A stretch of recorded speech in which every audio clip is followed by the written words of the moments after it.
অন্তর্বর্তীকালীন সরকারের রাষ্ট্র পরিচালনায় আপনি কেমন আশাবাদী? বিসমিল্লাহির রহমানির রহিম।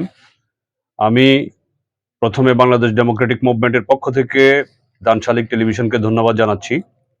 সাথে সাথে দান শালিক টেলিভিশনের মাধ্যমে বাংলাদেশের সকল মানুষকে নববর্ষের অভিনন্দন এবং শুভেচ্ছা। আমি বলতে চাই, অত্যন্ত আশায় বুক বেঁধে এদেশের মানুষ এই অন্তর্বর্তীকালীন সরকার ক্ষমতায় বসেছে, খুশি হয়েছিল। কিন্তু আজকে তাদের এই শাসনের প্রায় ৫ মাস অতিবাহিত হয়েছে, তারা দৃশ্যমান কোনো পরিবর্তন, আমূল পরিবর্তন আনতে পারে নাই।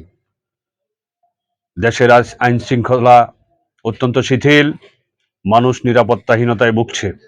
আর যদি ঘুষের কথা বলে থাকি, ঘুষের মাত্রা বেড়ে গেছে, আকার বেড়েছে, প্রকৃতি বেড়েছে।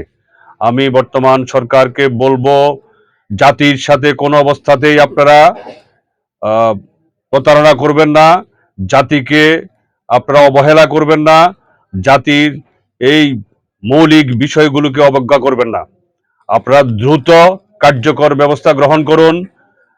সরকারি প্রতিষ্ঠানগুলোতে ঘুষ বন্ধ করার ব্যবস্থা নিন এবং দেশের যে আইন শৃঙ্খলা পরিস্থিতির যে অবনতি, সেটা উন্নত করার চেষ্টা করুন। অন্যথায় জনগণ আপনাদের থেকে মুখ ফিরিয়ে নেবে।